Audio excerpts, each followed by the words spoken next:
Let me tell a tale of a world where heroes walk among us, fighting through the darkness left by monsters and by selfish men.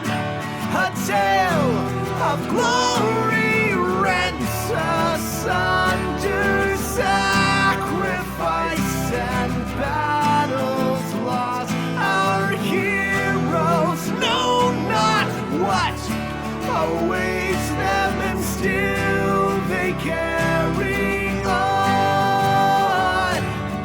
Let me sing a song of a family forged by trials and woe. On their own they falter, but together they will write their own tale of glory rent asunder, sacrifice and battles lost. Our heroes know not what awaits them, and still they carry on. What was rent shall be restored. What was lost now shall be found. The price of valor ever rising, but victory brings new rewards.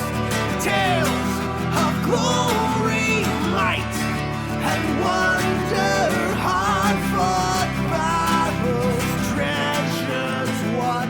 Our heroes know their fate awaits them, and so they carry on.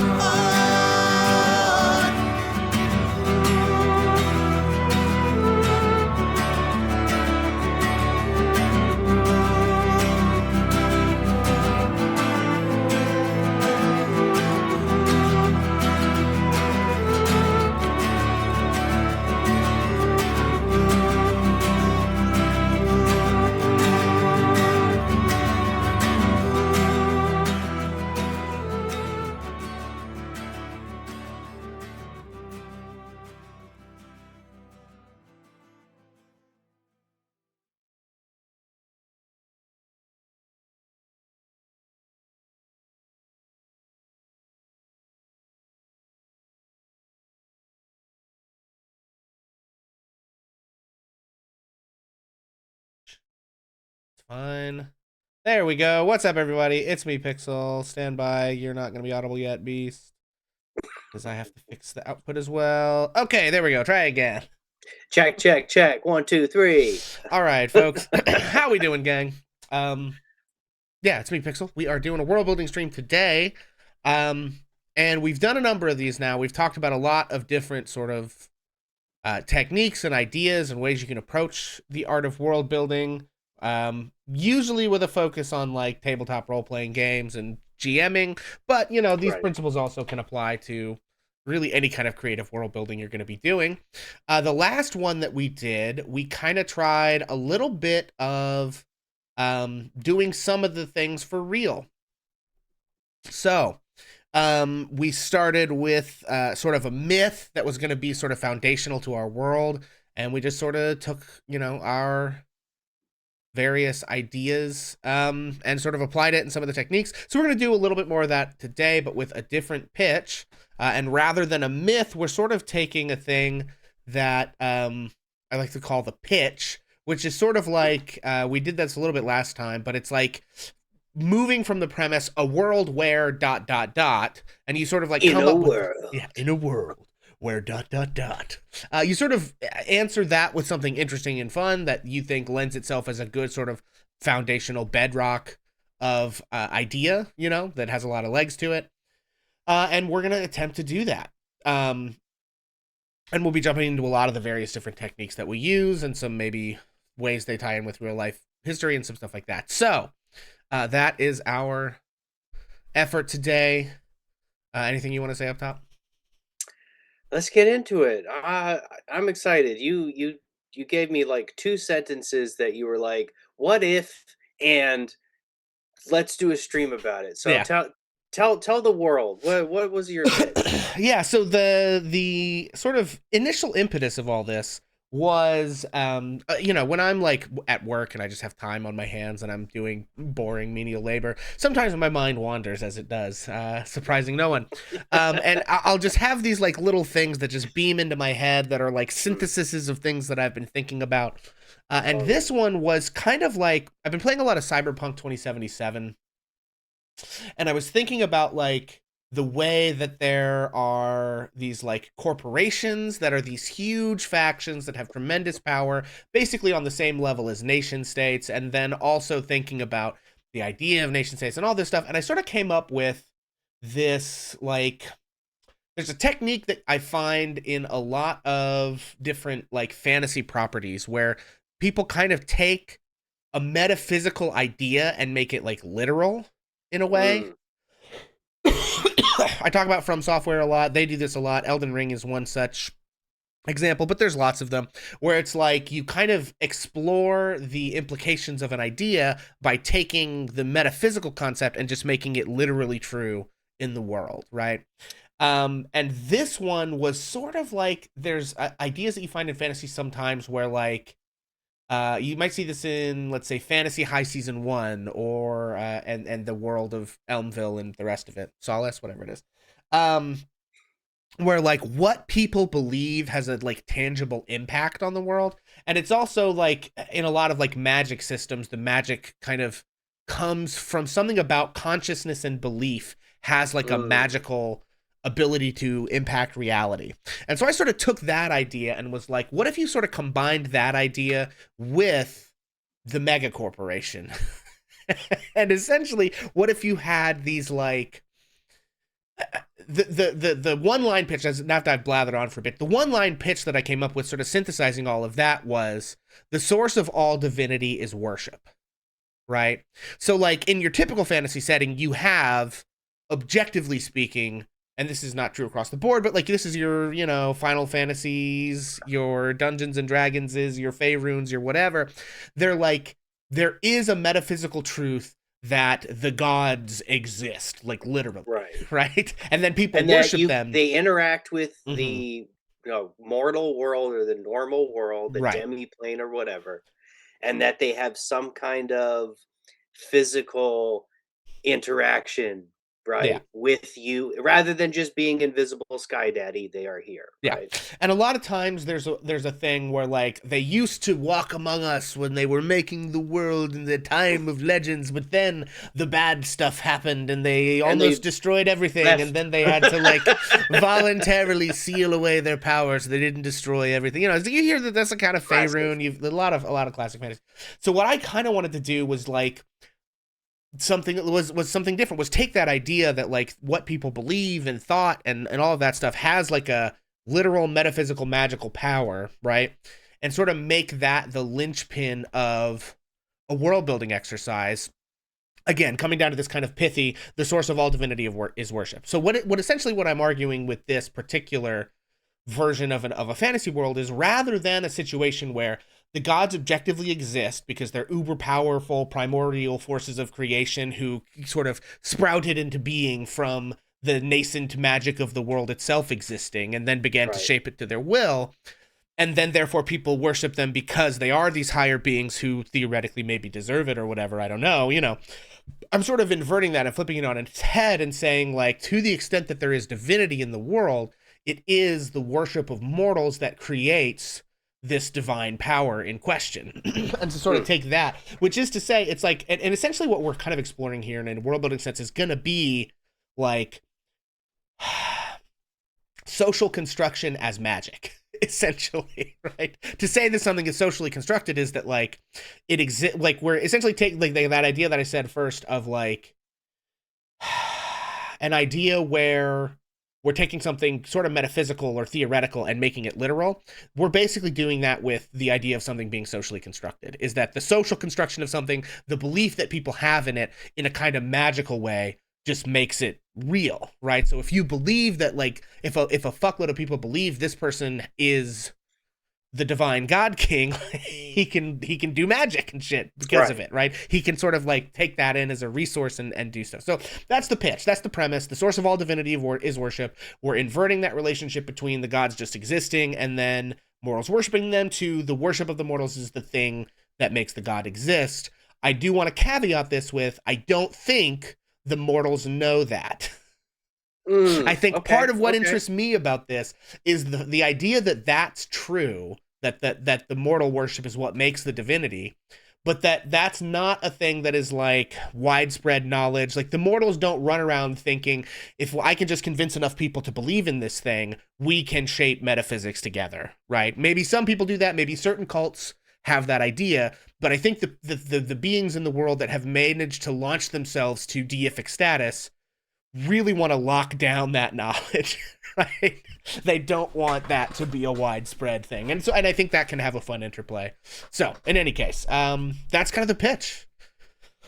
So my brain works in a phenomenally stupid way. I I'm constantly trying to ground any idea I have in something that my particular focus is like the history of humans, human history, humanity, people, like the things that are relatable to me is what someone 2, 5, 10,000 years ago who is very nearly like me would have experienced and understood and believed, right? So I'm always trying to like cast my mind into the ancient past to try and like find these little like mythical moments to build on them in my fantasy.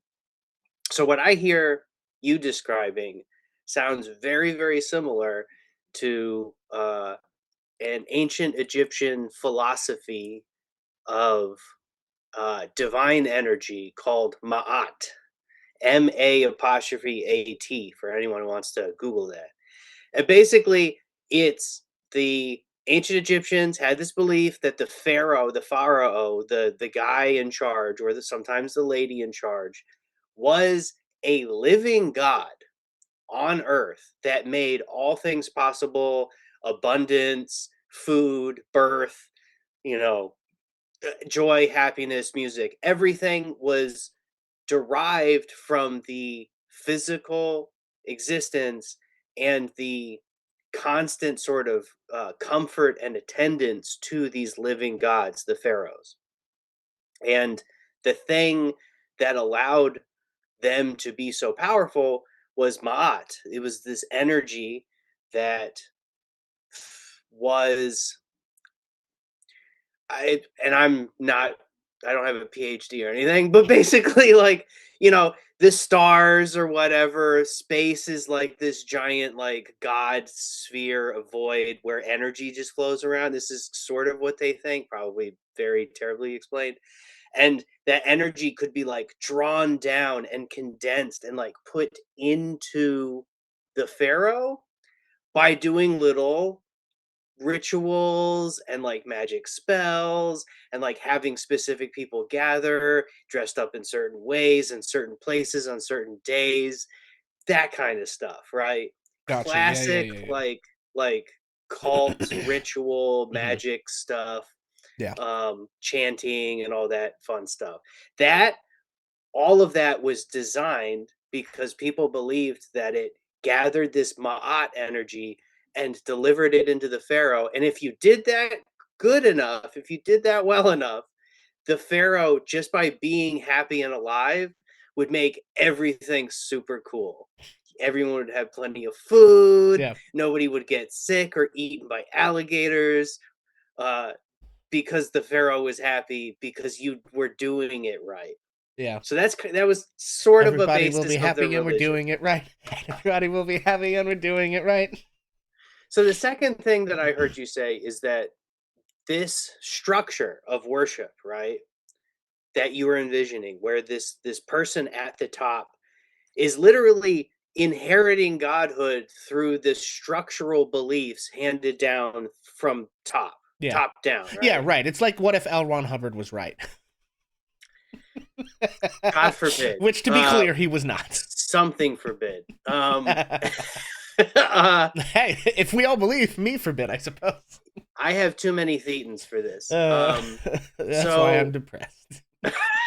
I'm sorry. Carry on. You just need to read up on your Dianetics. That's my right. friend. Yeah. So Writing we're down just- diuretics. Okay. we're just making nothing but obscure Yeah. jokes at a specific religion. Anyway, Okay. so like this hierarchy structure, right, is important to the setup. Yeah. So Right. that's what I think I'm pointing out is like in your conceit, it's kind of similar to the hierarchy of ancient Egyptian society where you had the pharaoh and their family at the top, these living gods, these descendants of deified, immortal, mummified people. And then everyone else in society is literally built to like channel the mott up to them. Yeah. Because if you do that, things are good. If Things are you good for don't everybody. do that, Right. things are bad. Right. Yeah, I agree. And I also think one of the things that interests me about this is the idea of designing like different groups doing it different ways for different reasons, right? So for instance, you could imagine one that works like a pyramid scheme where like everybody gets a little something, but the guy at the top gets a lot. You could also imagine one where it is just this more pure hierarchy and it's like, no, we give everything to the big guy and he protects us all. Like you could have, especially as I'm imagining these divinities like are sort of not like there is an objective god of death, but there's a cult, that follows somebody who leans into that, like who almost has claimed that as his portfolio, as they used to call it. And it's not that like he again controls that because of some metaphysical like divine right to it, but it's sort of like he specialized, have invested that yeah, and it's kind of like he trained the and propagandized and whatever, created the situation where people believe this to be true of him, and so it kind of is, but doesn't have to be, and so I'm sort of thinking like that could be a lot of fun to play with. What are these different groups? What do they believe about themselves? What do they believe about each other? How do they interact? How are they constantly trying to fight for who has the most believers or the strongest beliefs? You could even imagine that some people, it's about the numbers of people who sort of kind of believe this, and other people, it's about a few people who really, really, really believe it. Like that could be an angle. Like there's just a lot of interesting stuff I think that we can do with this as sort of a setup to come up with things that I hope would lend themselves to interesting creativity, storytelling opportunities, potential like game and setting and stuff like that. So so that's super cool because I think I have a perfect kind of real world historical example that I think provides a good setup for Okay. that kind of thing. So ancient Mesopotamia, often called the cradle of civilization, something like 5 or 6 thousand years ago, Mm-hmm. we found a bunch of these like first like human cities that popped up all over there. And what makes that area really interesting is that they kind of have no resources. Mm-hmm. They don't Sure. have trees. Everything is flat. They don't have stone. They don't have minerals. They basically just have water, clay, which is just the dirt, and people. So they farmed and they fished and they got people together, and those people, enough of them in one place, started, organizing their space, and that sort of became cities, right? So these cities, though, are not civic places like you and I think of, where modern day cities were usually either founded exclusively in the service of commerce. They are somewhere in between two major places and they needed a place where a bunch of warehouses could be, and the warehouse workers needed some place to eat, so food and housing, and then you have a town, right? It wasn't like that. It was places where these cities had temples, like physical representations of a god who was also technically the city, So like the cities were gods, and each city was its own belief structure, and they had these things called temple economies. So each temple was its own god. The god was the manifestation of that community, that city, that physical place. And these economies were run by priesthoods, kind of, who were sort of like basically just bureaucrats and accountants. They had like a belief system of like, oh, uh, we're the city of Nippur, and we have the great god, Nippur Nana, or that's not what it was, but you know, that kind of thing. And Nippur Nana is the god of wheat because we grow a bunch of wheat here. So it's all about anthropomorphizing Mm, or deifying an anthropomorphized version of your community, of everything that you know. And it's like your mascot, right? So each city has its own mascot, and they're each competing to say like, well, my mascot's better than your mascot. sure. Yeah. And so you get all of these like peer groups who are in a kind of benevolent competition with each other to show off that their god favors them more because they have more abundance. Gotcha. Yeah. Yeah. Yeah. Yeah, that does make a lot of sense. That sounds a lot like what I'm describing. I also feel like there's a part of this where, in my mind, another thing I'm sort of pulling from with this idea is a little bit of like Critical Role Campaign 4, where in the world of Ahriman, 70 years ago, the mortals rose up and killed all the gods, and then Hell shit's yeah. been kind of crazy since then, right? And essentially they're dealing with like there is still divine power in the world, right? There's druids, there's clerics, even paladins, things like that still exist, but like the connection to the particular beings that had seized all of that power is like severed. Also, very interesting stuff about how there were these like what they now call the sundered houses, who were sort of all of God's favorite houses before they all got killed, and all of those people are for the most part sorcerers of various different flavors whose bloodlines were blessed with magic or whatever. All of those people are still immensely powerful families. They had tons of resources, and then their bloodline literally gifts them with all this magic anyway. And part of what they're all grappling with is like, what kind of new world do we build? Do people want to go back and like try to make new shapers or resurrect the old shapers or whatever? Do people want to go do a new it's like there's just all sorts of different factions who have different stuff that they're doing in and around this concept. And I was sort of like thinking, okay, what if you just set that story earlier when they're still around? Right? So it's like, and in that sense, like their version of deities are much more like the classical, I think, version of deities. And I was like, what if you made gods who were just begging to be killed, kind of, you know what I mean? And so that's part of also like what this idea Many is. such examples Many such exist examples across indeed. human cultures. Yeah. Oh, One of the other examples that I sort of gave you, just as we're sort of setting our ideas here, my pitch is basically working on a world where divinity is kind of like capital accumulation and gods are kind of like cult CEOs. So that's part of it, is that like, and part of where that's coming from is propaganda. Like where, I used to work for a company, and one of the things they would tell us all the time was like, you need to have a think like an owner mentality, and it's like, well, I'm not the owner and I get paid wages and you make money, whatever. And so it's right. like, but like people would say that and believe it, and it kind of made it made the effect of it real in the business, because then they would be like, we all need to think about what the owners of the business would want us to do, and that's the way for prosperity for everyone. Right? And so I'm sort Don't of taking think about what you want. yeah. Don't think What about the the fact that your owner bonus wants. never comes and my bonus comes every quarter. Like, don't think about that. Anyway, so sort of it's like pulling on that thread as well of like, the like propaganda and myth and history all now become like, important sites of contests, and different cults would believe different things about different wars. And it's like, to some extent, there is a truth, kind of, I guess, right? Sure. But who are you going to find that out from? Everyone's got an agenda and to, to tell whichever version of the story.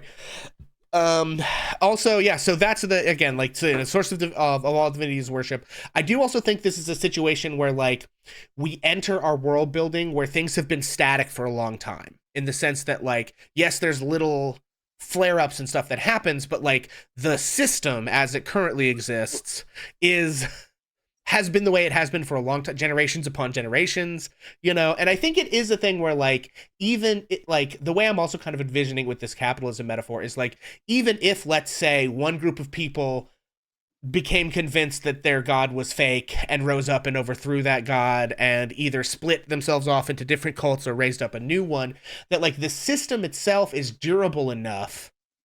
It's almost like this kind of cognitive dissonance where it's like, we know that gods can be overthrown, but like you never kind of make that connection to like, oh, all of this is bullshit and it all is based on what we believe. There's sort of this like, everyone still goes through the rigmarole and doesn't quite, you know what I'm saying? It's almost like hegemony, right? Where it's like the system is durable enough to stand one god being overthrown or even a war between gods or whatever, that nobody thinks to question the fundamental, like, why are we doing any of this way in the first place, right? So, so which is to say, not that like all history is static, but that like people aren't currently, as of at time of like the steady state world, aren't constantly like tearing this system down revolutionarily, right? Right. So we're in sort of a Fukuyama-esque Yeah. end of history, Right. to begin. Yeah, And or then sort of again, and then in we the have just like to disprove that. yeah, or even still in the, again, just pulling from the capitalism metaphor of like, they had capitalism in the 1800s and they have capitalism today and they look radically different, but no one questions why they get paid off of dividends and we get paid off of wages, right? Or maybe some people do, but like not enough, And so, Right. Yeah. As as a brief aside, I now work kind of in a finance capacity as a civil servant. Like, I manage public money. And I've had to teach myself a lot of this like financial vocabulary. Mm.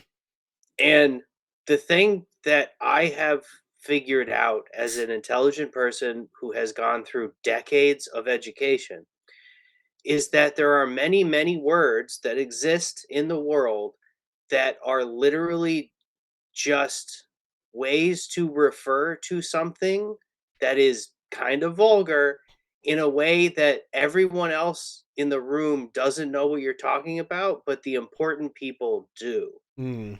And when you're talking about money, there are a lot of ways to talk about different kinds of money so that you are obscuring the very upsetting fact that it is unearned. Yeah, that tracks. Okay, so I think we've nebbed around the sort of amorphous concepts of all of this a good Moving bit. on. So I think let's start kind of putting pedal to the metal here. So I'm going to take us over to our cam where we kind of have our notes written out. To just sort of blast through some of these real quick. These are some like initial thoughts that I have of things we want to keep in mind. I'm starting sort of from a technique that I call what must be true. In this case, I'm sort of setting like my first question that pops up, like if I've stated the source of all divinity is worship, the next question is like, what does that mean? Okay. So one thing I think it means is that like divinity is a resource. It's almost like the sort of Marxist conception of socially necessary labor time, right? There's sort of a social necessary worship time or something, or like belief time, or like there's a finite amount of believing. Divinity. Yeah, there's a finite amount of believing and worshiping that the population of sapient beings can do, right? And so people are sort of scrambling for pieces of that pie. We already talked, we're using the classic fantasy technique of materializing and physicalizing the sort of like metaphysical and theoretical. Pointing out that like the idea of propaganda, myth, and history becomes really important as these are sort of contested zones, and if you can get people to believe things, that can be really, really important for you. The relative values of truth and belief are sort of wildly different because belief has this kind of metaphysical power in a way that truth doesn't in this sort of setup, which I think is kind of just interesting. Looking at the works that factions will be doing to like undermine other factions' beliefs or do heresy. I'm thinking in this context of like, so there's a thing happening on TikTok where people are like questioning the foundational ideas of like the monotheistic religions.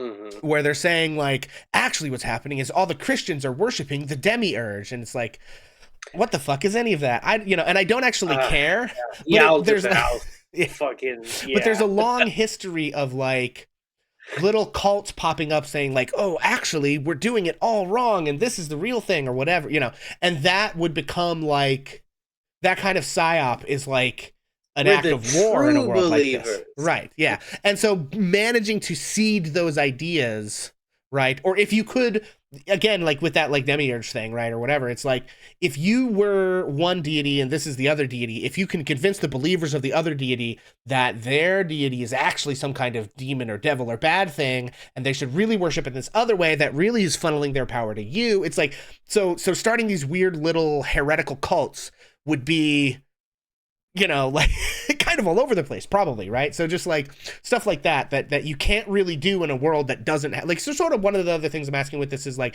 what could you only do in a world where the source of all divinity is worship? And one of those things is that where it's like you can siphon power off of a deity by tricking their followers into worshiping you instead, or you can like try to reveal some grand truth that makes everybody question their belief all at once, just all kinds of crazy stuff, right?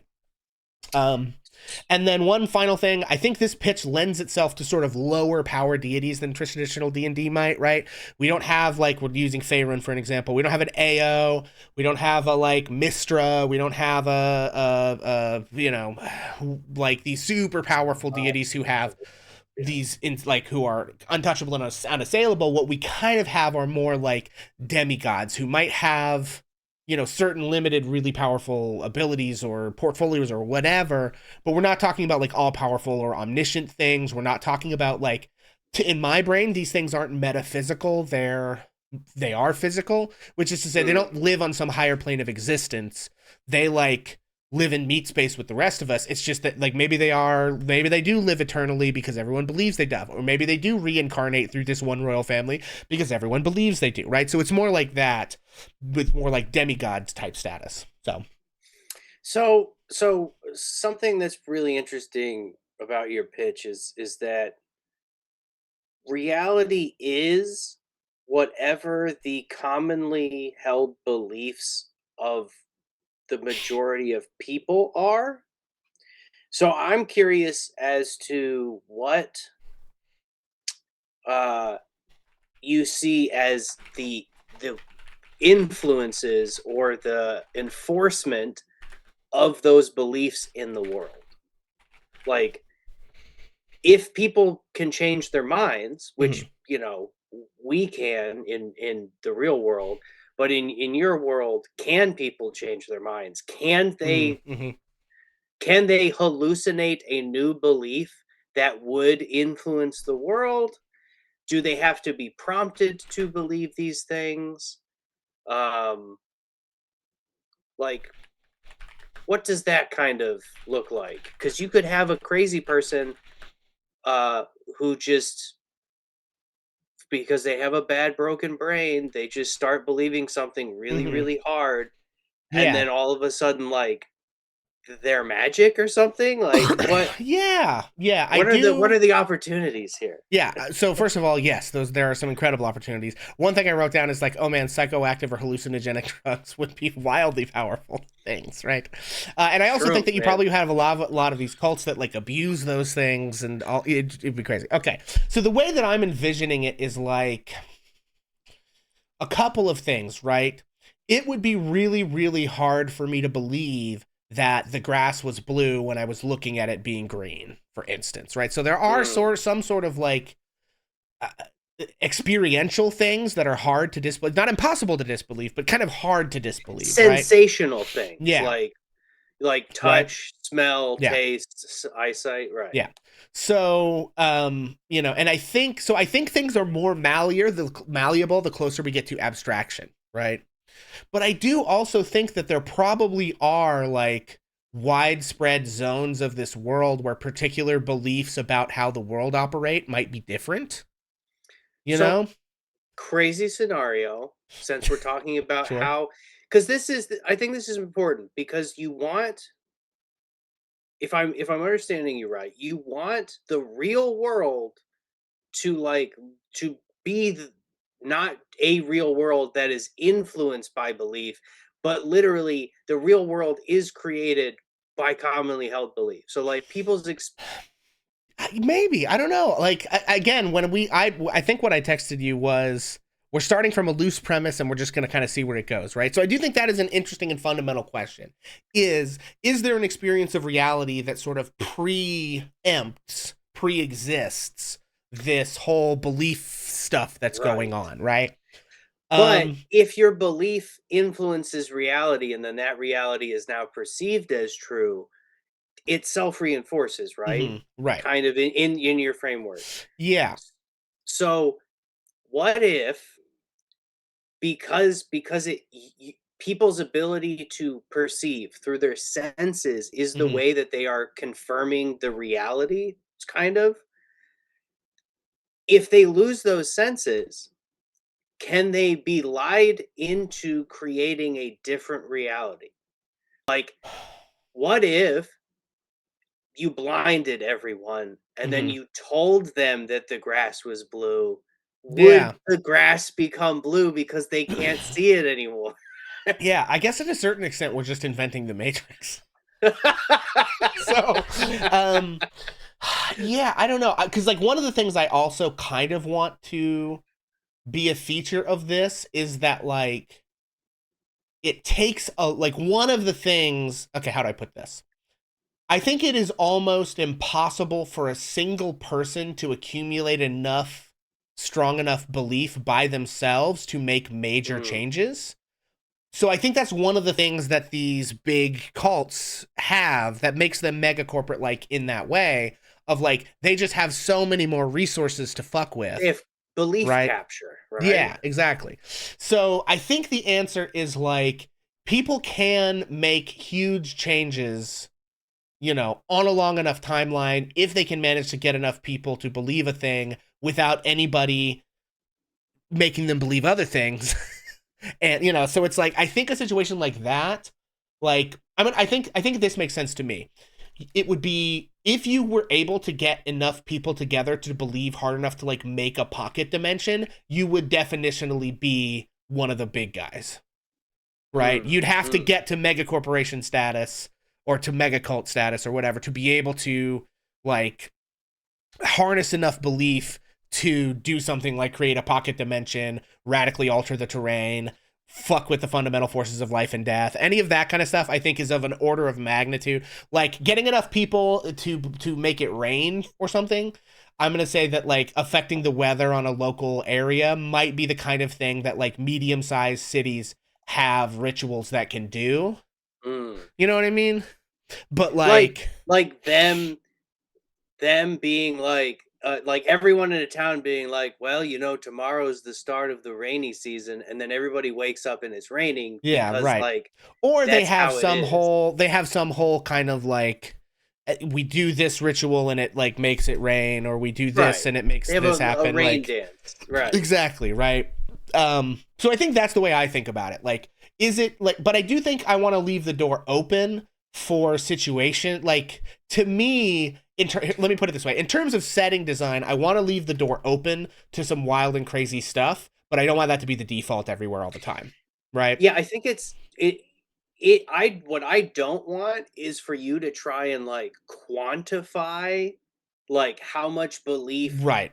Right, because like you're getting into like it's over 9,000 power Yeah, level type stuff. exactly, right. And like that's fun for like a couple seasons of an anime. It's not fun when you're Yeah, trying to like imagination land. yeah, exactly. And like having it unquantifiable and kind of mysterious as to like the quality and quantity Mhm, mix that actually like makes things happen, I think opens up the capacity for more interesting like role play and like inventiveness from your mhm. players, but also just like if people wanted to invest in this world, they can truly just use their imaginations to influence it without having to like follow the rules, Yeah, right? right.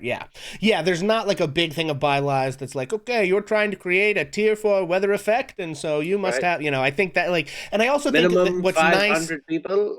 I think that what another thing that's nice about this setup too is that we've given ourselves a couple of sliders, one being like the intensity of belief and the other being Mm. like the number of people that believe it.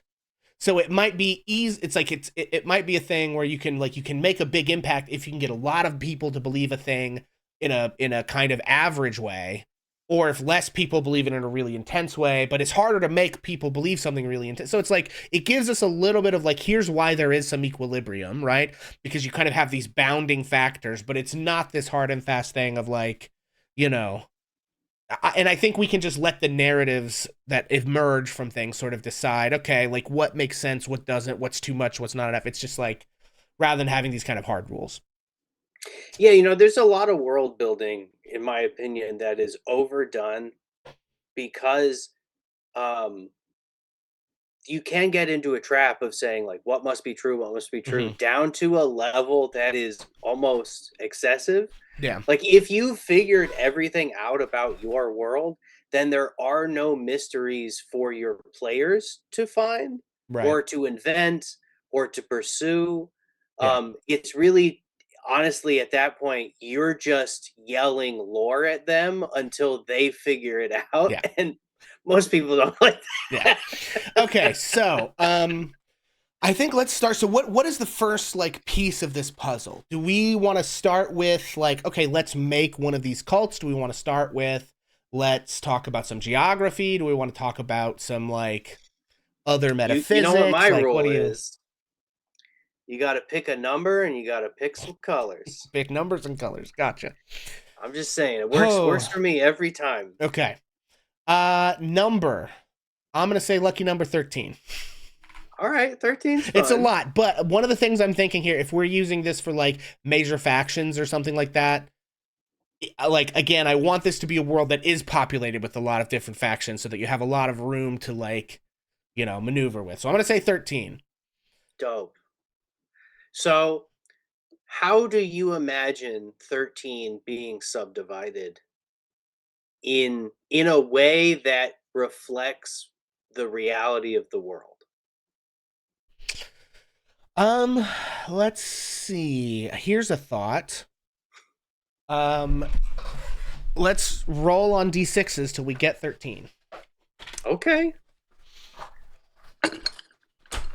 So that could be 2 6s and a 1. It could be, we're not going to have any 7s. But I'm going to roll. Do you have any dice handy? I got two. I got two Okay. D6 ready to go. All right. So okay. Stop that, please. No, fuck you. Okay. There we go. All right. I will say this is also a really important step of world building is asking the dice to choose for you. Yeah. Making it, yeah. You should do this at least once or twice in the course of Okay. coming up with stuff. Is rolling some die and being like, what does it mean? Yep. Augury is part of the world building process. Yeah. Okay. So we've each got 2 d6s. Let's roll them one at a time. You, me, and then you, and then So I'm gonna roll my red All right. d6 first. All right, I'll roll my. I've got a 4. I got a 5. 4 and 5. That's 9. So we've got 4 more to play with here. Let's switch to d4s. Right. So we've D4s, done our D4s. d6s. We rolled high on the 6s. Let's grab the 4s. Okay. All right. Stand by. All right, got my green and gold. Okay. Ooh. All right. I've got a 3. I have a 2. Okay. So 4 plus 5 is 9 plus 3 is That's 12. 14 up there. Yeah. All right. So let's change our 13 to a 14. Let's let the dice override our random decision. All right. Okay. Love it. All right. So we've got 4, 5, 3, and 2 as our sort of That's like really groupings. cool. I like that. Or actually, I guess it's 5, 4. like- Well, I guess it could be 4, 5, 3, 2 instead 5, of 4, 5, 4, 3, 2. 2, 3, 4, 5. Yeah. I like that it's sequential. I like that none of them are just one, right? So we're not going to have something that's like completely exceptional as an outlier. Yeah. I like that they're different sizes, which means they'll have slightly different characters to them. That's kind of cool. Yeah. Are you thinking about this in terms of like what's a good framework? Like, are you thinking in terms of like um political parties in like a multi-party system like France or Japan? Are you thinking about this in terms of like less like political coalitions and maybe more um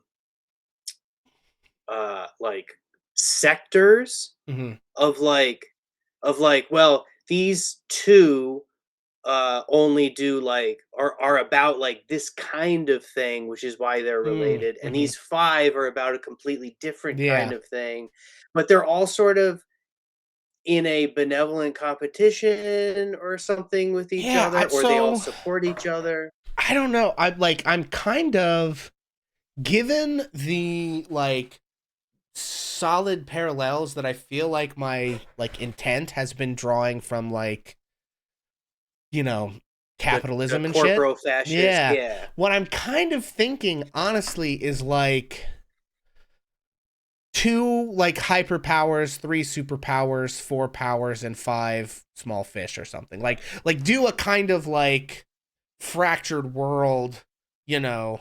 I'm not so sold on two hyperpowers, but like I'm almost thinking of a like US, Russia, China, Mm, Iran, you know, okay. EU is like a tier 2 power, but like, you know what I mean? Something sort So of like that. you're thinking of these groups as being almost like a food pyramid style, where it's like two at the top in one band of like qualities, right? Of like escalating in quality. Yeah, I'm sort of thinking in terms of like, how do I put this? It's like the cold, like maybe the Cold War is a good example of like people are vaguely associated with one of two axes, and some people are Mm, really associated and some are maybe playing both sides. It's like it's sort of the Colville thing of like we've got this axis that sort of runs through the world and people relate themselves to it in different ways, right? And then we splinter those up of like, you know, this essentially it's like the size of, and maybe it doesn't have to be geographic, although it could be partially. Maybe it is like the size of various like cults slash corporations. Maybe they're more like, okay, maybe we do this. Maybe it's like two of them are like international like multinational mega corporations, right? And then some of them are like regional players all the way down to like, mm. you know, much more contained and much less spread and powerful, but all of them have like, you know, a little bit of something, right? I don't know. That's like my first impulse. I don't know that I'm like wedded to that. Sure. Well, it's intuitive, right? To have like two big ones Yeah. that are kind of like you are either sort of closer to one or the other. Hmm. And then you have your three, maybe they're big enough that the two big ones don't feel like they can just take them on. Yeah. So you have like these three like big enough ones that are sort of on the periphery of the two big Yeah. ones. And that could be physical, that could be like in terms of their quality or the types of people who are invested in those groups, Yeah. right?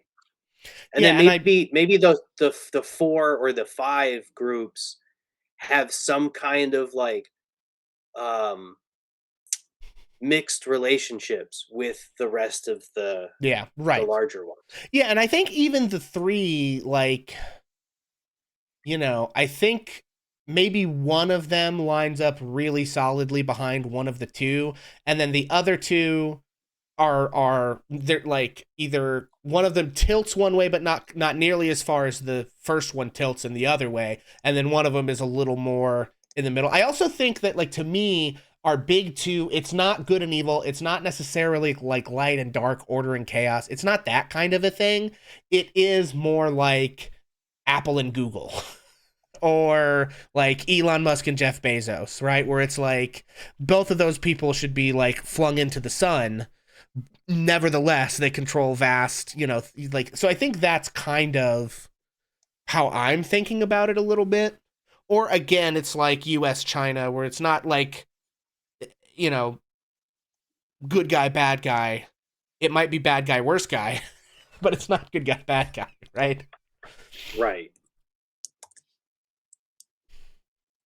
But I also don't know that starting with that big number 2 axis is the most like fertile entry point, you know. It's just the fewest to Yeah, pick, right? sure. So maybe what you want to do is figure out or just come up with some fun ideas of types of these like CEO deity Mhm. groups Yeah, and then maybe the thing to figure do out here where they is fall. what's the flavor, right? Like not so much what's the portfolio, not so like what's the vibe, right? One that immediately kind of occurs to me is like one being very like woo woo and one being very like corporate in a way. You know what I mean?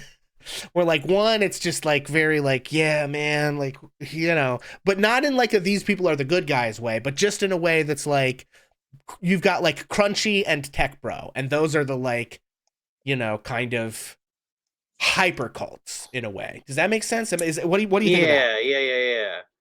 Where they're dramatically indistinguishable aside from the vibe. Yeah. Yeah, like these, yeah, so it's like, and I do think it is that thing of like, they're probably not getting up to like radically different moral or ethical quandaries. Like they by and large are the kind of organizations that are going to protect their own money and power. It's just like two different mentalities, right? One is like this tech bro, like hyper hierarchical kind of everybody, like you pay your dues, and if you make it far enough and make it long enough, you can accumulate, some nice stuff for yourself before it all comes crumbling down, versus the other one that is much more like, the word that comes to mind is rationalization. Like we're not doing fundamentally different things, we're rationalizing them in different ways. Does that make sense? Mm. It's the why that's different. Sort of, yeah. Right, but not the what for the most part. Exactly. Yeah. Which is interesting too, that you can have organizations which on the face and by the experience of participating in them are radically different. The consequences though of participating in either of them, the output is the same, Yeah, right? right.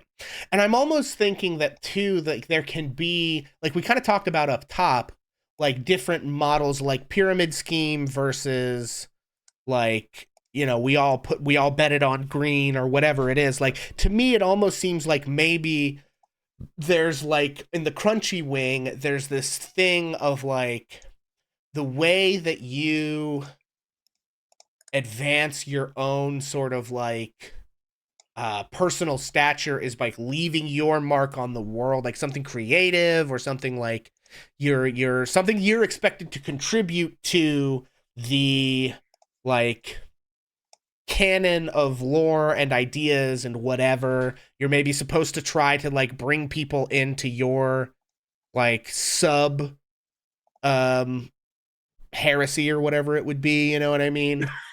Like I don't know, like right. And then the other one is very much like, you know, again, corporate. It's like the boss is gonna fucking, it's like you like the boss says what it goes, and if you don't like that, don't let anybody find out. Like I don't know. Well, like All right. So I've just been kind of, oh, this is not working. Been trying to put together like a visual to mhm. help guide a little bit. Uh, and it, I don't think it will let me put it in because we're like both actively editing. Gotcha. But anyway, Let me just back out of this. Whoa, okay. Oh, no, I'm There it seeing some goes. stuff. There it goes. Yeah. Yeah. Okay. So 2, 3, 4, 5. Yeah. Sorry, did that completely dislodge all of your stuff? No, it's Let me fine. move that. No, Let no, me no, move it's that. fine. It's fine. Okay. My stuff is just down underneath it, but it's a fine place for it to be. Cool, cool, cool. So yeah, I think a lot of people are visual. Some people like uh to organize their thoughts by things like bullets, as you're seeing we're doing here. Some people might prefer doing something more like the color coded squares where you can type into them and move them around. So as we come up with ideas, we can do, well, let's just go ahead. We'll do one of these is crunchy and the other one is Tech Bro. And then boom, if it will let me, I don't know why I it's think if doing I it. refresh, it might give you a little more leeway with it. Yeah, I don't know. I don't know what the rule is. Why it let me put it in there one time. I don't know. What if I close this?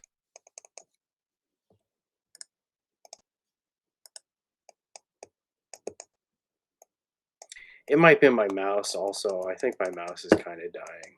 Brutal. It happens. Oh, there it goes. Okay, I'm trying to find.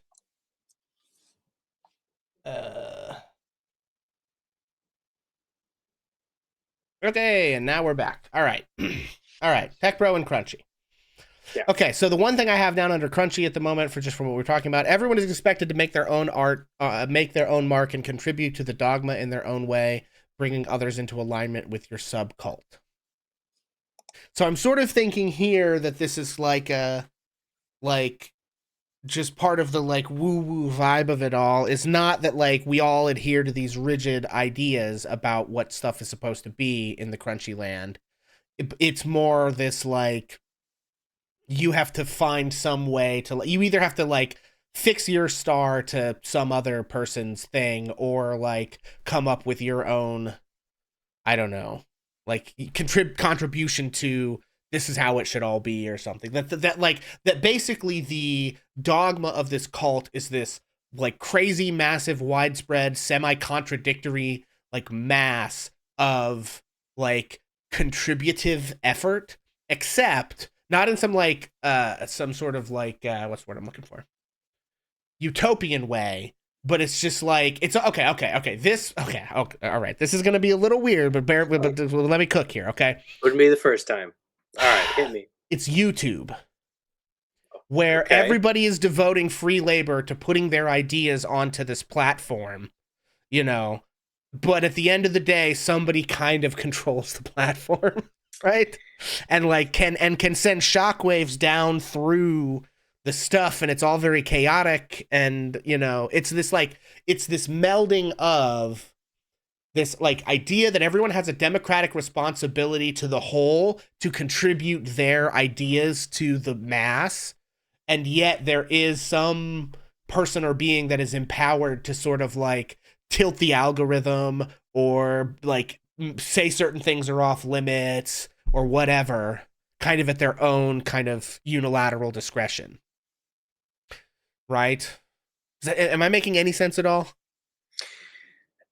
I mean, it sounds like what you're saying is that there are uh, Inquisition style members of these places that are reinforcing or are responsible for like disseminating the beliefs. Um, Or yeah, maybe sure, I that could guess. be the case in some of these organizations. Um, like they don't all have to function the same way, like structurally. Yeah, right. When I'm talking about this particular thing, I'm kind of just thinking about Crunchy Wing. Okay. And Okay. that this is like the way that, like, as opposed to Tech Bro, where it's like we have quarterly reports and you have to hit your metrics, and if you didn't tithe enough or you don't believe or worship enough or whatever it is, that it's much more like, you know, it's like, okay, Tech Bro is, it's a mega church in an Apple store, right? And Crunchy is like, um it's kind of like the human megaphones at Occupy Wall Street, except the like the cops can shut, which is not the same, but the cops can shut down who gets a megaphone whenever they want.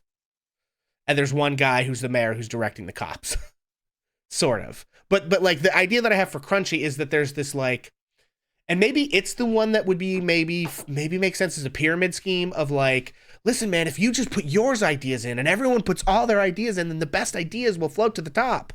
And so there's this sort of like so it's our civic responsibility that we all have to put our ideas into the pile. But if you put wrong ones in, they'll come for you, you know.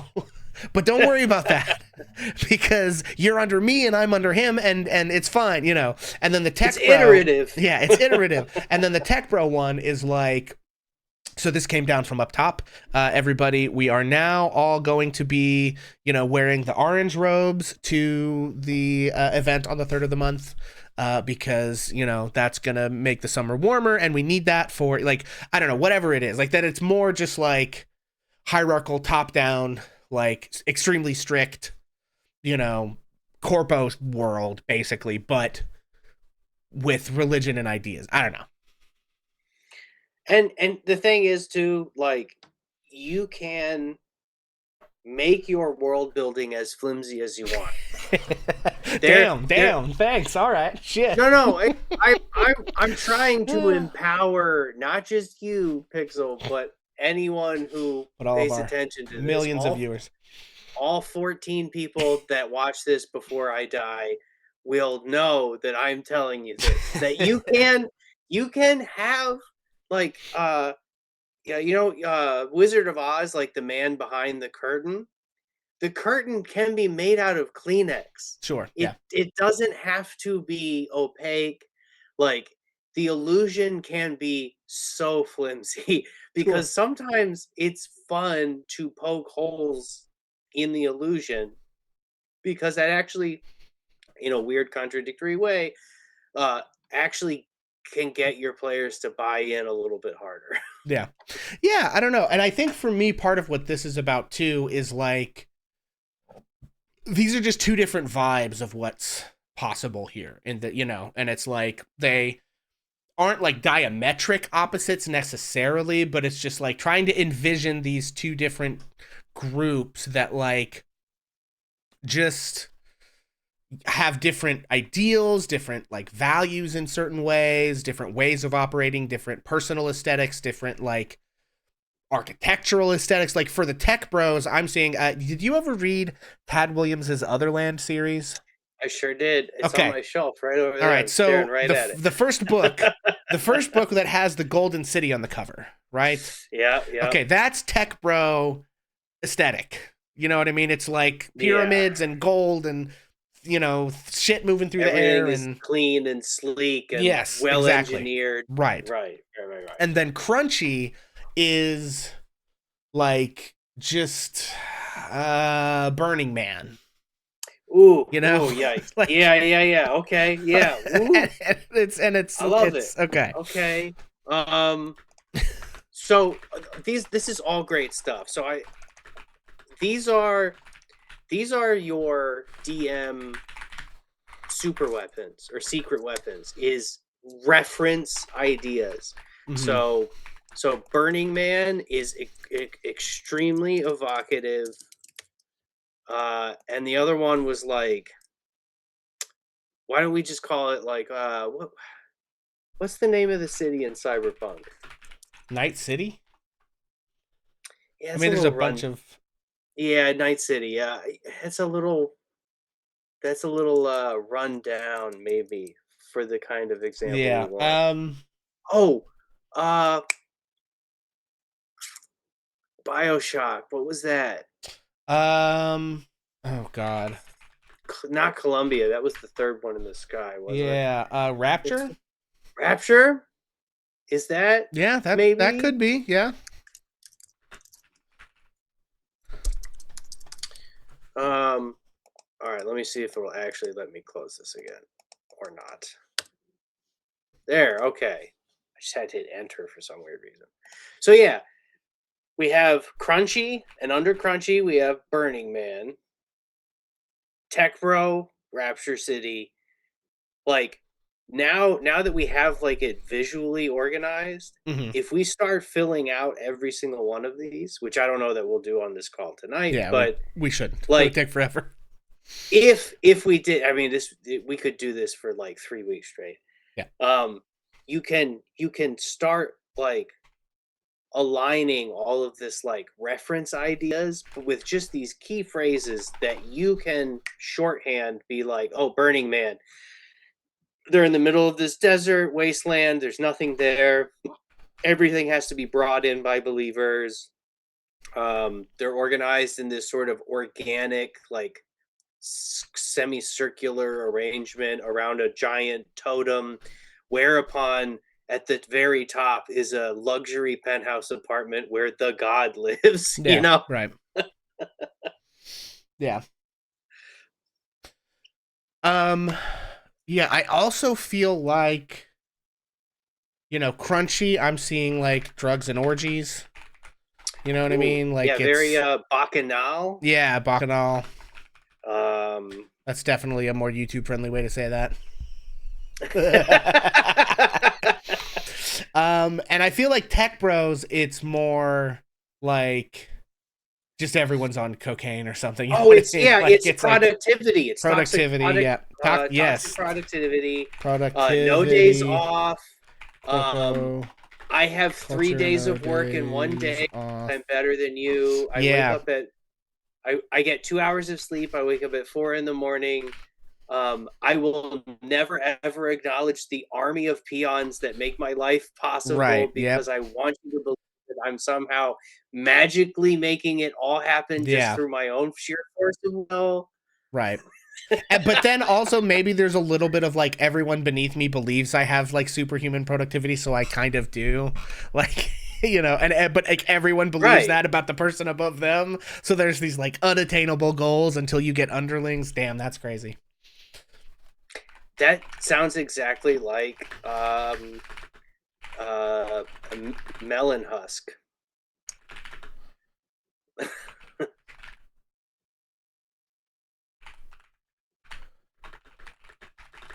Okay. All right. All right. I think that's enough of our two. Let's grab, I don't know if we want to do another full category, but let's just like zag for a minute. You know what I mean? Let's Sure. find something on like maybe one of the 4s or 5s and just sort of like do something. And I do think that maybe the idea of like starting with the vibe of whatever this is more so than the like geographic dominance or the whatever, is maybe the So way to go. when I think of these like the like bottom five, like these small Mhm. ones, I'm trying to think like why would they be small?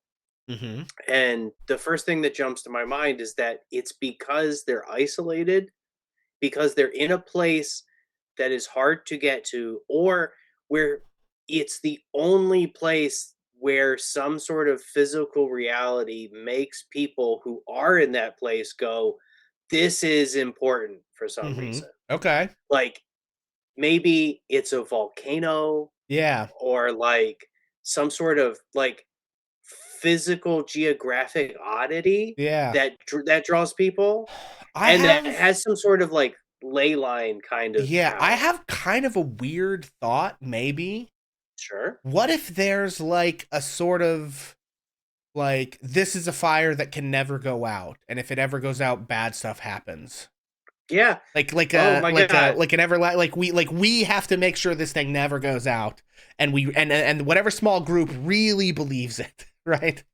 I don't know. So historic example, which I love, uh the Aztec, the Mexica, who most people call the Aztec Empire, had this thing. They had eternal flames. They had ever burning fires in all of their like major religious temples. Mm-hmm. But based on their calendar, they had this thing called the long count, borrowed or adapted from the Mayan civilization that preceded them, Mm-hmm. where they had these uh kind of like 2012 like turning points of like new eras and stuff, Mm-hmm. where they in order to properly allow time to cycle, they had to create a new fire. So they Mm-hmm. had this thing called a new fire ceremony where they were like lighting the new eternal flame Mm-hmm. to replace the old one because the old one had like completed its cycle. Yeah. And it was incredibly stressful for everyone because the idea that you would have to put a flame out and start a new one just sounded like the end of the world to them. Yeah. And that's kind of where we get the whole idea of 2012. Gotcha. Yeah, I dig it. I think okay, so so eternal fire is kind of like the seed of the idea. This idea, and or maybe like it's something that they have to. It like doing Maybe that kind of there's a cycle thing. waterfall that flows up or something, Yeah, yeah, something absolutely dumb. yeah. Like maybe it's a permanent lightning bolt, or it's Hmm. um it's like a flameless pillar of smoke. You know, I'm trying to think of like things that are very sensational. Like Yeah. lightning is very like visual. It comes with like thunder. It's as a human experience, like think back to a thunderstorm that you were in as a kid and just Hmm. like the raw like the static in the air and you feel it in Yeah. your body. Something totally awe-inspiring like that, Hmm. right? Like maybe it's a miniature sun, Hmm. or like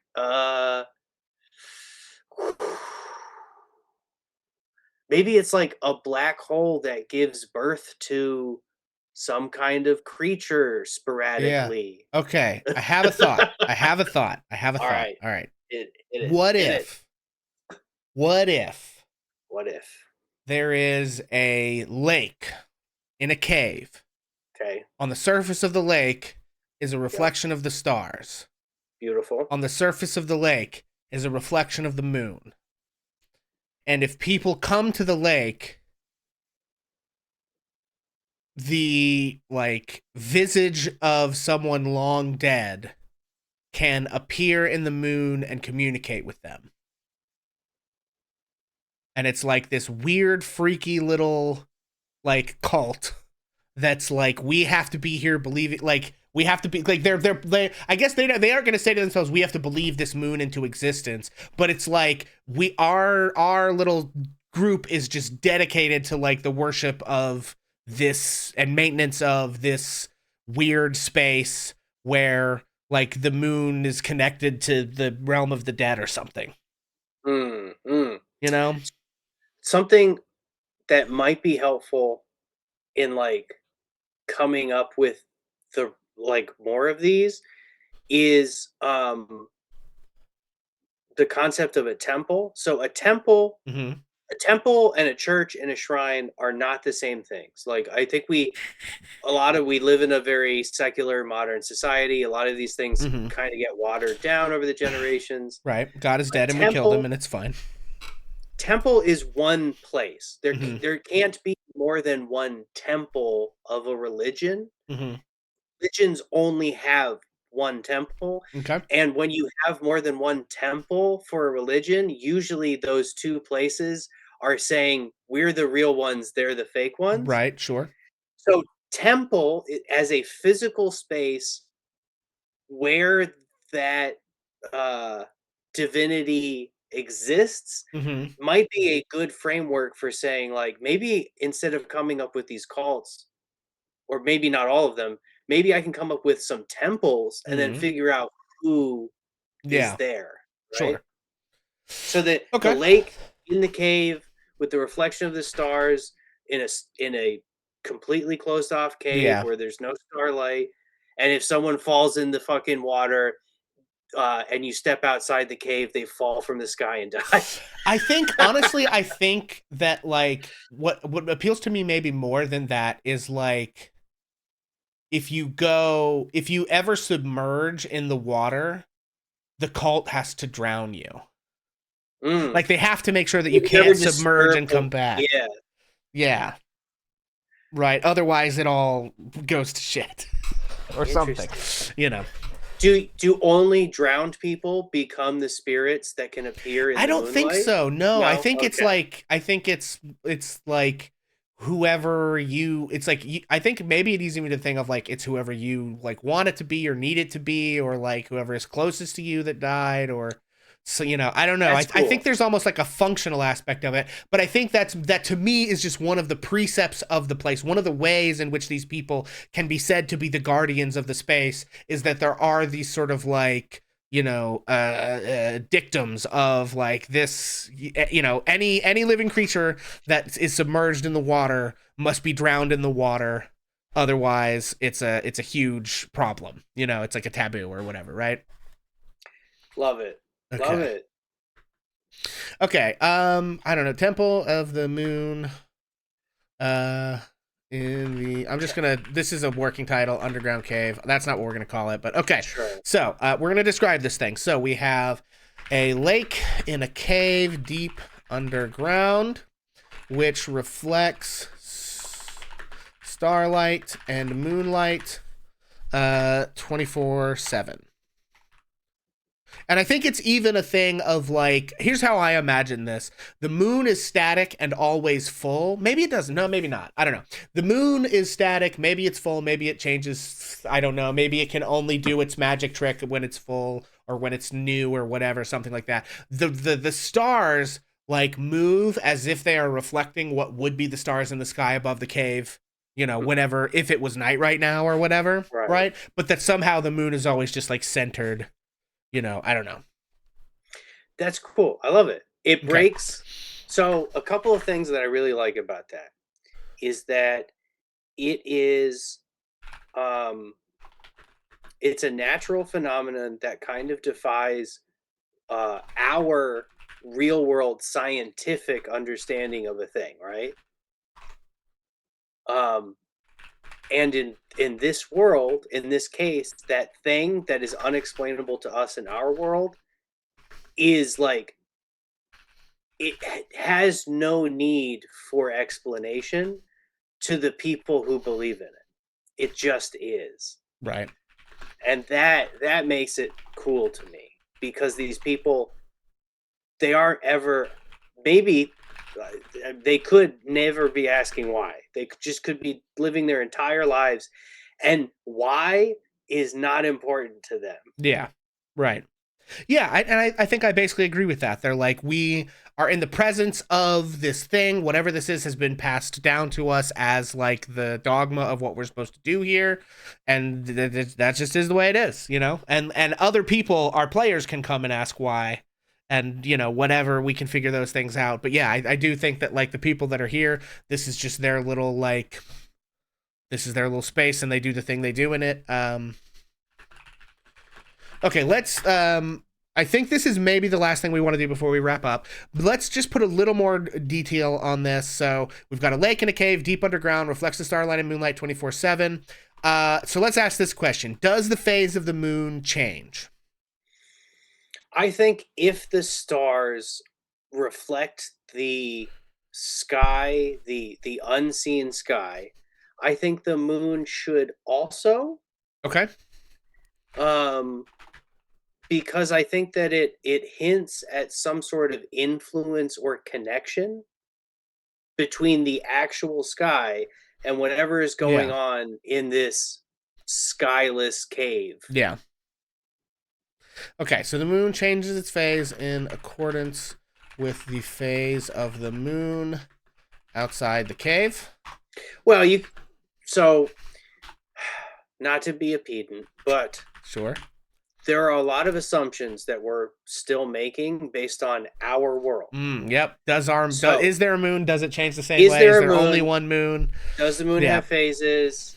Maybe the moon in the sky, the real sky, the sky Mhm. that people look up to see, and the moon in a pool are different moons, Yeah. but the stars are the same. Yeah. Like, you could take it in different directions. Um,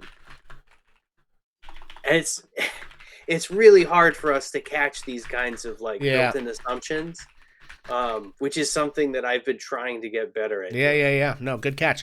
Okay, so maybe let's answer as the last thing we're gonna do. Maybe let's answer that question. So I've written down the moon changes its phase in accordance with the phase of the moon outside the cave. This assumes only one moon, or that the moon is in, or that even if the moon had the same phase, that it would make Right. sense for this moon to be in the same phase. It could change on the same frequency, but just be set at a different point. So let's think about this, okay?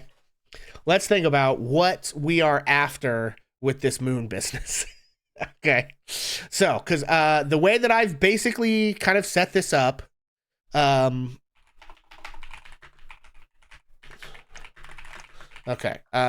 is that people come down here. They essentially let's kind of like walk through this, right? You come down. Maybe it has to do with the phase of the moon. Maybe it doesn't. Whatever. But there's some sort of some way or another, you get permission from the people who are in charge of this place to like wade out a certain distance into the water. I feel like, right? Because I don't think this is a thing where you're not allowed to ever touch the water, right? Okay. It's just that if you're ever fully submerged in the water, then you have to be drowned. Right. Otherwise, the disaster will follow, according to these people. So you come, you get permission. Whether I don't know, maybe there's like a really long line of like you have to wait for your turn. You have to make an appointment. Maybe the people who run the place just always know whose turn it is, or maybe it's like the thing in the Marvel universe where the Soul Stone lives, and the two people who are supposed to show up there always show up there. Like maybe it could be a lot of different things, right?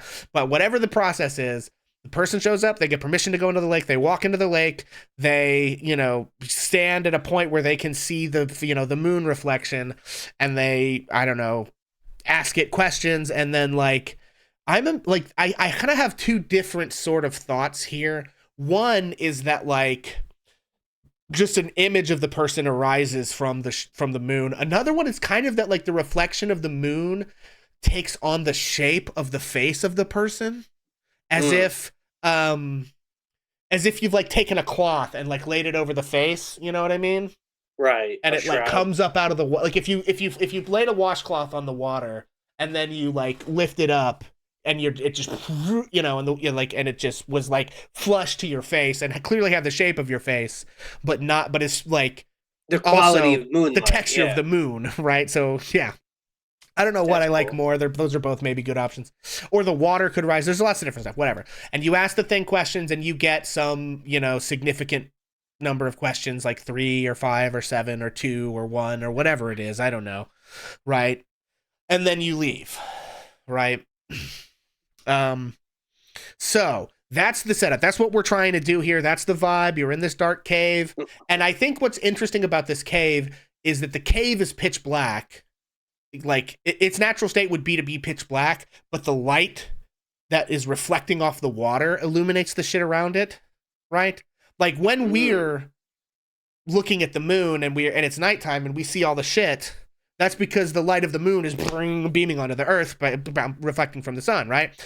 The sunlight reflected off the moon is hitting the earth. This, it's then it hits the water and reflects out, because obviously that's how we're seeing it with our eyeballs. But it does, since there's no light coming down, the part of the cave that we can see is just lit up by the starlight reflecting off the water, which is, I think, cool and crazy. So, yeah, it's like a supernatural mirror. Yes, exactly. So that's our vibe. That's what's going on here. So what decision makes sense about what the moon is? Is it its own moon? Is it what if it's a dead moon? What if the moon is gone and this is the last record of that moon?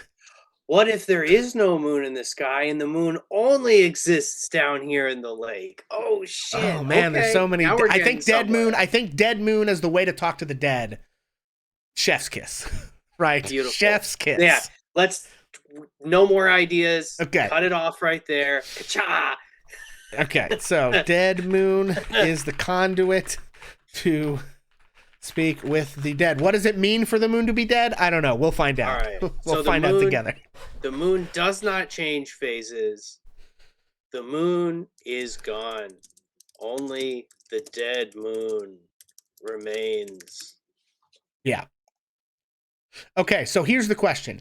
Does the dead moon change phases the way it would have if it were still alive? Or is it it's forever the ghost locked? of the moon, right? Okay.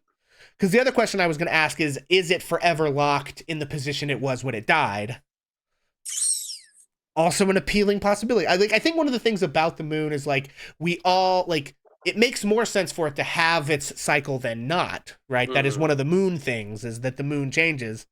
So I think it's like that's sort of the default we would lean on, and I'm okay with it being that. I just want to, like, now that we've decided it's dead, do we posit that it's dead, it no longer turns over? You know what I mean? I don't know. Maybe. It's stuck in the state that it died, or Yeah. does it continue a facsimile of its life? Yeah, right. Okay. Let's have our cake and eat it too. Any creature who submerges fully into the water and does not drown there stops the moon in its tracks until it drowns. Ooh, And okay. if a creature is fully submerged there and escapes and never drowns and dies some other way, the moon is broken and we can no longer speak with the dead. That's gorgeous. I want to trace this a little bit because I think this is really great technique for folks. Is we had two open questions. We had a question about, like, what's going on with the moon? Is it static or dynamic in the dead moon in the pool? Is it stuck in a single state, or does it continue its phases? So like we're trying to decide static or whatever. Open question. And then another one was about the drowning. Like, there's this weird rule that we want because it's interesting that, like, if someone's submerged, then they have to die. They have to kill them by drowning them. Why? And it's like, well, we don't have to answer that right now. The mystery is kind of fun, whatever. But now that we have two questions, we can take those two things and we can make them the reasons for each other without creating a third new thing. And by tying that up together, we get this really cool outcome where the moon, we want the moon to be dynamic because that's how this whole magical whatever functions, to talk to your dead ancestors or whatnot. If it's dynamic, suddenly we lose that power. The cult around it has its whole belief structure, its whole existence, its whole purpose challenged. So they come up with this ritual drowning that resolves that contradiction and allows their belief to continue uninterrupted. Beautiful stuff. And it's evocative as hell. It's great. You know, it's the vibes are vibing 100%. Like your players or your story, like whatever you make of your world, people want to go to this cave and see what the fuck is up. They do. They want to go to this cave. They want to know. Okay, so what I've written down: the moon changes phases as if it were still in the sky. But if a creature is submerged in the water of the lake, it must drown. I'm going to say it must die by drowning. That's nice. Yeah. I do think, like, my vision of this, it makes a little bit more fun if they don't actually, like, they usually try to drown them in the lake because it's obviously the closest, best, easiest option. They right? just have a bucket off to the side where they're like, exactly. Okay, right? Because they're already in the water, you just hold them under, right? But technically, if they manage to escape, then they could be drowned in some other body of water and it would still work. Right? But in my view.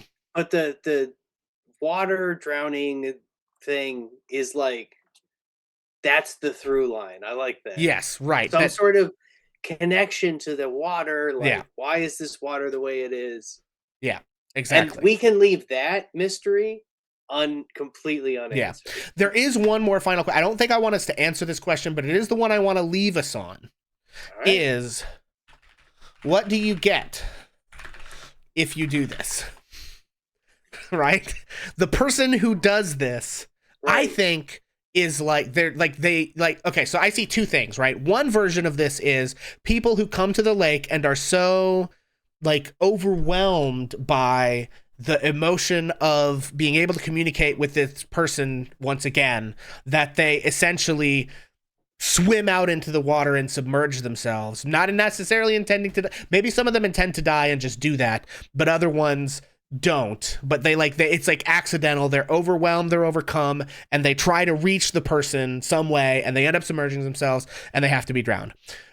I also think that maybe there's something about like you gain some connection to death itself, some ability to see ghosts or interact with the spirit world. Like there's something that you're kind of stealing when you do this. Like there's kind of like an Achilles, like dipped in the river Styx. Exactly. Like there's like, it almost seems to me that like most of the time this happens, the person is just trying to reach their loved one. But sometimes somebody comes here knowing I could get some cool magic powers if I take a dunk and can get the hell out of here. Right. But the other thing is that this cult will send people to chase me down and try to drown me for the rest of my life. Right. It feels fun, right? It feels pretty fun. Okay, I'm gonna say this is the last thing we're writing. I think that's a good place to stop. How do you think?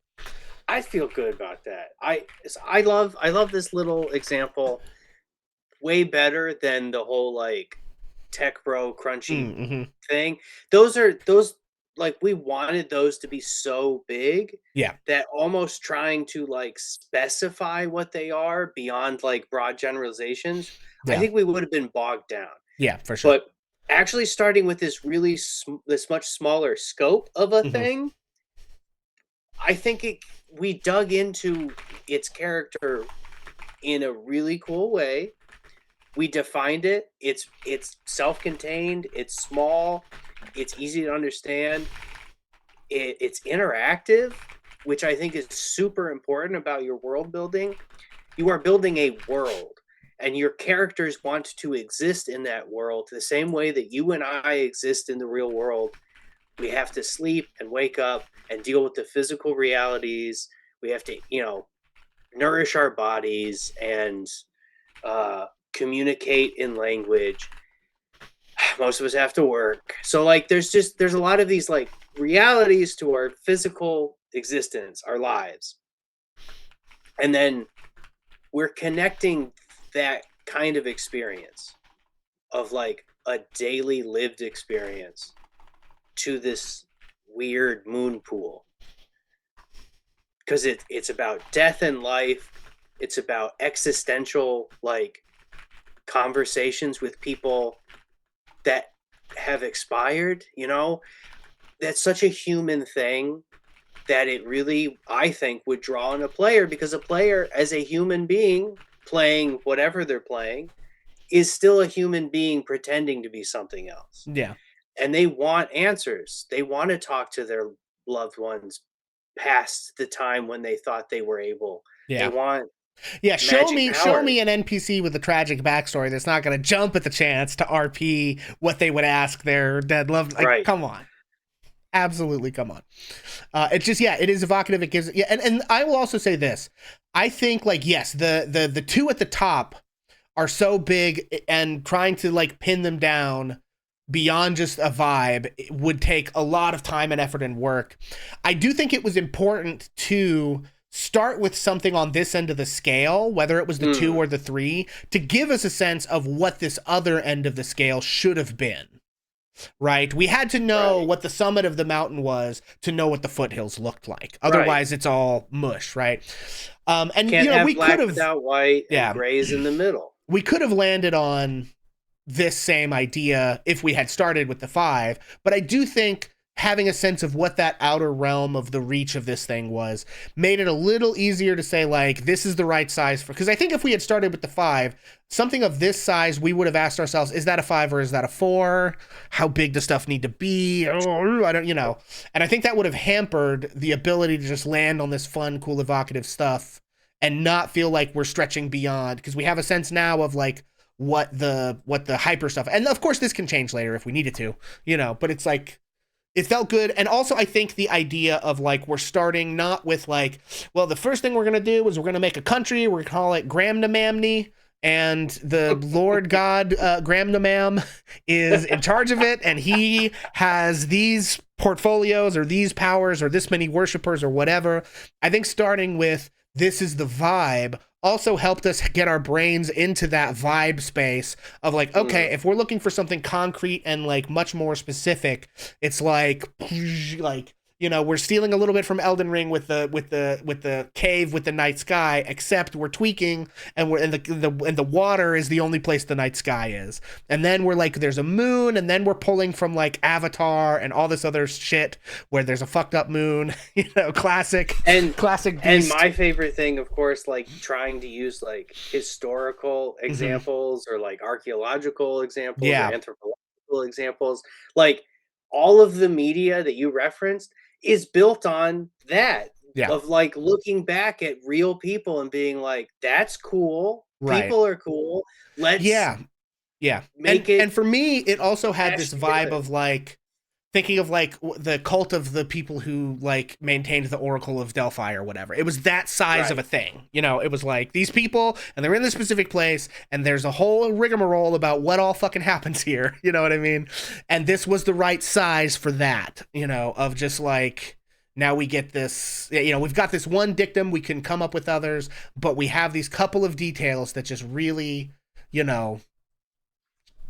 work. Characterize this place. And I think also like, for anyone watching back, like watch that process of like, this is my sort of like, it's not really what must be true, but the way I tend to operate is like, pick something cool and evocative. Lake in a cave deep underground reflects the moon and the stars, even though there's a cave there blocking the actual light.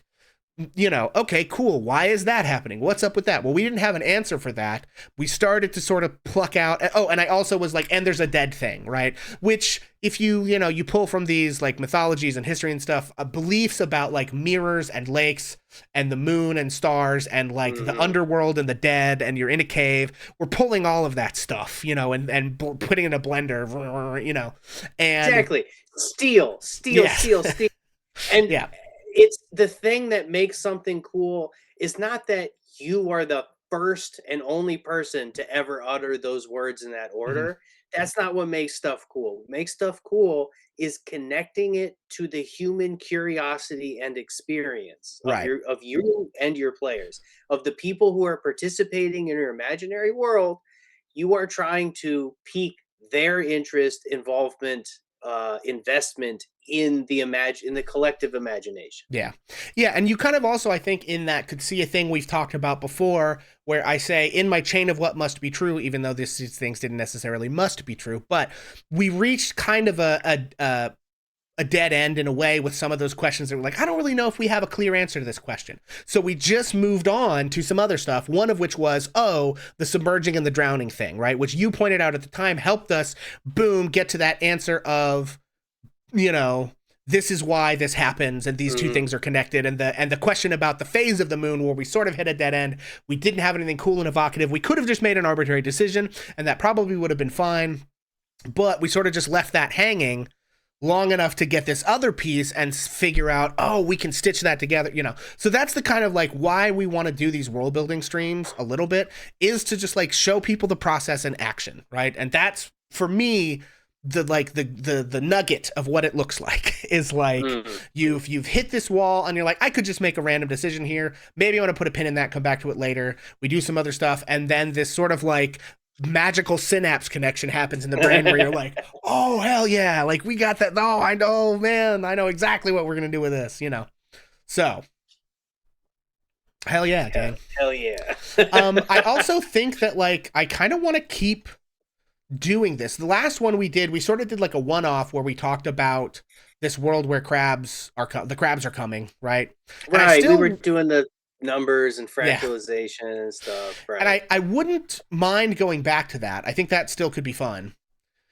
But I also think digging in and continuing to build these things out and come up with the other pieces of this world building we don't have to like fully make a whole ass world, but let's do a couple more sessions of these and fill out some of these other sizes, some other fives, some of the other stuff in the middle, maybe some stuff that's not related to these numbers, but it's just some of this indicates like, you know, maybe in the 3 or 4, there's something there's like, okay, we've decided we need to make, maybe one of these is a noble family or a king or a something. Okay, so we got to build a little bit around that to do it, you know, and I think to get it a little more into the nitty gritty with those things could be good.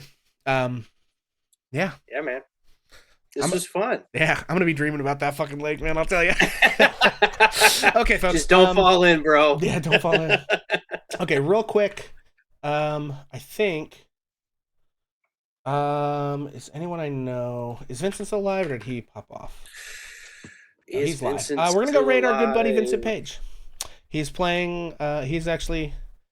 Oh no, he's about to raid us, isn't he? This son of a bitch! Don't you fucking do it! No! Don't you fucking do it! No! No! Stop, please! He may be raiding. I hope he's raiding someone else. We'll just raid whoever he raids, as long as it's not us. Shit, we're gonna have to sit here for a second, gang. All right, let me pull up the chat. Okay, because I'm seeing the okay. Oh boy.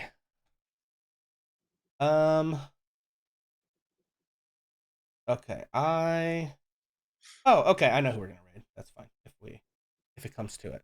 Oh yeah, they're raiding us. They are. Dang. Here we go, gang. Okay, I think we'll take a little moment here and explain what we've been up to, for these folks. Yeah. And then we'll raid over to our friends over at Reading Streams. So.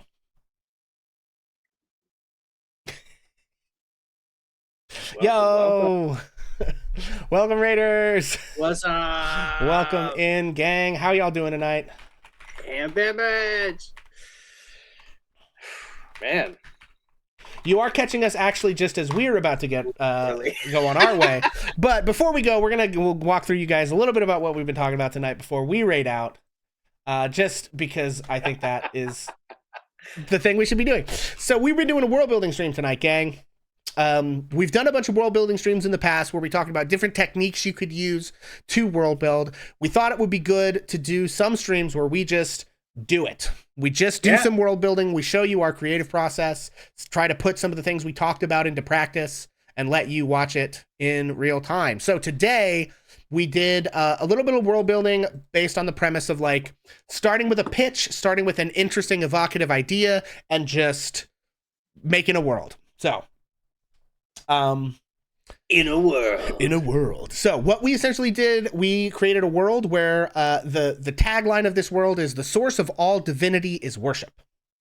Essentially what we're doing in most fantasy worlds, you would see like that the gods exist as these primordial forces of creation and they shape the world and they create the thinking beings, and then the thinking beings of the world worship those gods because they're a higher order of being with immense power who deserves to be worshipped. Right. We sort of said, you know, there's a technique in fantasy where you kind of take a metaphysical or theoretical idea and make it literal, right? FromSoft does this a lot. Lots of stories will do this. And you explore the idea of like, what would it be like to be in a world where this is literally true? Ours is kind of taking a little bit from like Marxism and capitalist critique, which would to say the source of all value is human labor power, right? We're taking that as a little bit of an inspiration and then just transferring it on top of this idea of divinity and worship and, you know, religions and gods in fantasy worlds. So that's what we've been up to. And we did a lot of stuff. Yeah, we came with a lot of stuff. We'll leave you with the last thing we come up with because it was just the chef's kiss. Watch the VOD. Yeah, watch the VOD. There is a temple in a temple in a cave underground. There's a lake in the cave, and it reflects the starlight and the moonlight that would be above it in the sky, except this is a world where the moon is dead. It died a long time ago. Don't ask me why. We don't know. There's a cult there. Apparently, anyone who like enters the cave, maybe at certain phases of the moon, maybe not. We haven't decided that yet. But basically, you can like walk out into the water and speak to the dead through the moon. Okay. And we also decided that any creature that's submerged in the water must be drowned by the guardians or things go bad. We figured out that the reason that happens is because if you submerge under the water, you essentially absorb like or steal some power. There's something there that happens that you basically get like a boon or a blessing or a benefit, but it breaks the moon thing. So the moon stops changing through its phases as long as any creature that has submerged in the water lives and does not drown. And if you die by any mechanism other than drowning, it like the moon will never move again and the whole thing is busted. So very evocative, very fun, very cool stuff. You really should watch the VOD to get the whole sense of it. But since you guys kind of came in right at the end, didn't want you to wonder like what the fuck is on the screen? The divinity? What the fuck is this, a cult? What are they doing? They're dead. What? Yeah. So hope you guys enjoyed your stream over of Resident Evil tonight, and we're going to send you guys on as well. But like I said, we wanted to tell you a little bit what we were doing. Go watch. It'll be up on YouTube, or you can watch the VOD. Thanks, gang. Peace out. We're going to send y'all on to Ream streams. Catch y'all later. Let me tell a tale of a world where heroes walk among us, fighting through the darkness left by monsters and by selfish men.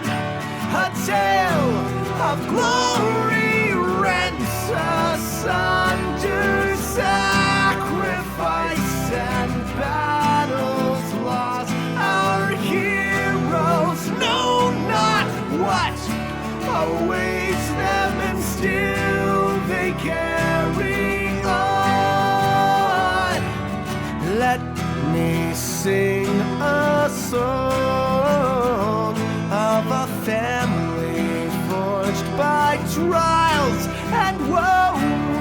On their own they falter, but together they will write their own tale of glory rent asunder, sacrifice and battles lost. Our heroes know not what awaits them, and still they carry on. What was rent shall be restored, what was lost now shall be found.